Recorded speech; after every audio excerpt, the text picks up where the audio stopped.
more, we can go across to Clovis Casali standing by at the Vatican for us. Clovis, good afternoon. You're in the queue with visitors waiting to go in and see the Pope. What's the atmosphere like?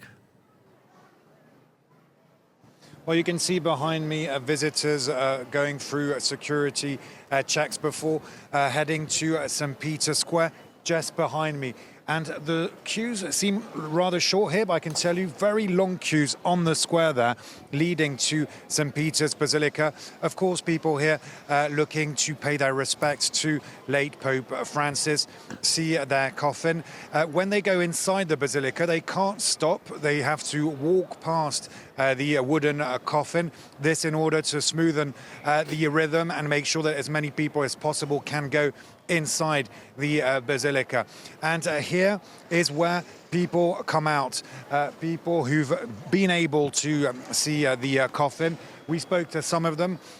For instance, I spoke to a woman from Rome who came with a friend from the UK, and she was telling me that Pope Francis was like no other pope for her, particularly close to her heart. And one word that kept coming up was humble. She and many others here found him humble, someone who would fight for peace, for tolerance, one who would be keen to speak his mind.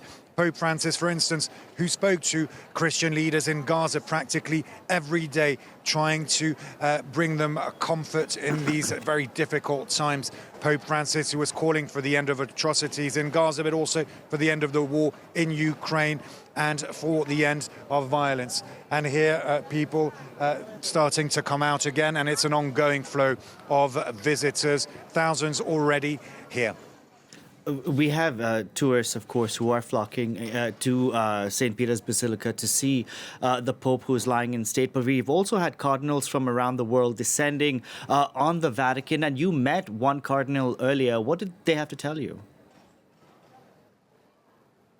Yes, indeed, cardinals from around the world heading to the Vatican for the conclave and also for this very sensitive, special time with the passing of Pope Francis.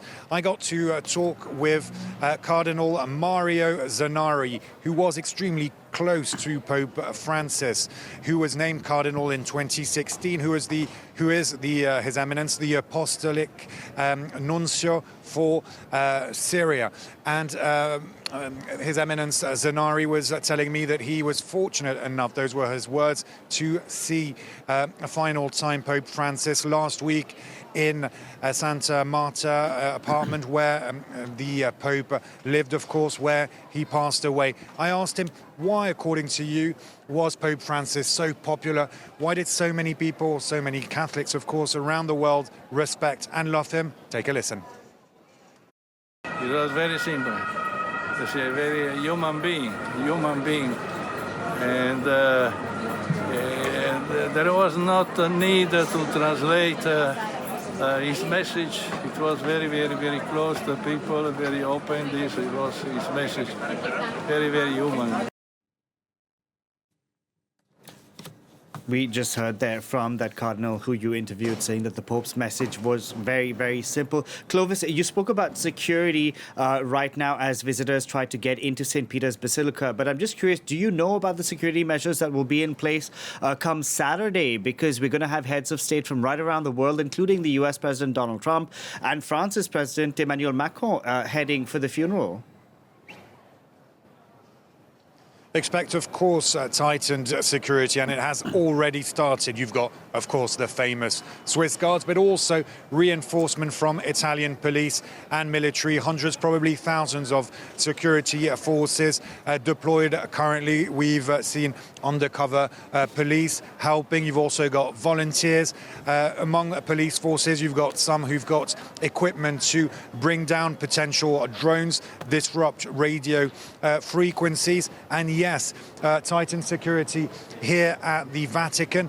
And on Saturday, when you'll have dozens of royals and heads of state from around the world, Emmanuel Macron, Volodymyr Zelensky, Ursula von der Leyen, Donald Trump, who will be here. And of course, police forces will be making sure here that everything runs smoothly. The Vatican under high security, and for this occasion, but it's always the case with the Vatican. They always have heavy police forces, and it will be the case again, of course, this Saturday. Clovis, thank you very much for that. Clovis Casali reporting there for us from the Vatican.